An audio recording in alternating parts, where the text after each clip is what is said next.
a fertility expert who's bringing breakthrough technology to couples right here in the Cleveland area. And they've already had a child, and now some couples having a child seems like an impossible dream, but new technology is giving hope to couples who can't conceive on their own. Dr. Loret de Mola is a fertility expert from University Hospitals, and he joins us now with a look at fertility breakthroughs available right here in the Cleveland area. Good morning. Thanks for joining us. Thanks for inviting me. Well, tell us about some of these breakthroughs that could give some would-be parents hope. Well, a few of the things that we're doing today is that we are more able to predict which embryos, in other words, the babies to be, are more likely to actually implant in a mother and actually give a baby, because we have extended the period of time of the culture of the embryos to be able to pick the ones that are more likely to end up in a successful pregnancy. And then you just watch how they develop and choose from there before you implant it. Exactly. We're, by extending the culture period, we're better able to predict which ones will be successful. Now, is this successful or have a decent, pretty standard success rate no matter what the infertility problem is?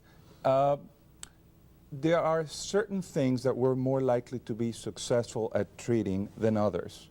People that have tubes that are obstructed, for example, patients that have unexplained infertility. In other words, after a complete workup, we're unable to find a reason for them to get pregnant.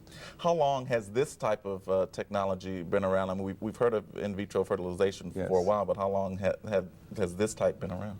Well, in vitro fertilization started in 1978 in England, and since then, we've been able to be more successful at extending the period of culture of the embryos to be able to pick the best ones. When, if a couple is having problems having children, when should they consider something like this? How much time should they give before they think they need to go for some special help? Well, we generally advise couples that after a year of unsuccessful trying to conceive, to start talking to their doctors about it. They generally go through a period of diagnosis, which generally takes between 1 to 6 months, depending on the specific condition. And then after that, initiating some fertility treatments, which could vary between 3 to 6 months too. And at the end of that period of time, if they have not been able to conceive, they should consider in vitro fertilization as a choice.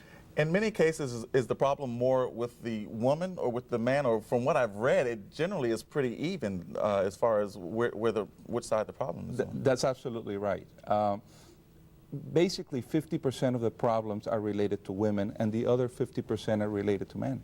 So, is this a costly procedure, and does insurance pay for something like this? Well, unfortunately, it depends on the insurance plan. Some insurance plans do cover it, some don't.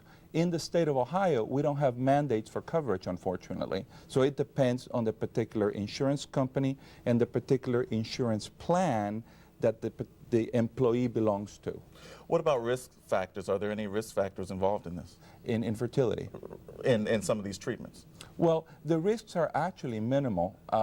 The treatments are very simple in these days. Patients don't have to go through general anesthesia anymore. Basically, they have a little bit of sedation, so they're comfortable during the procedure. It lasts about 30 minutes. And the risks are associated with any other minor surgical procedure, like infection or bleeding, but they're minor. All right, well, giving more hope for people who are having problems having children. Dr. Loret de Mola, thanks so much for joining us this morning. Thank you for inviting me. All right. Well, if you are still waiting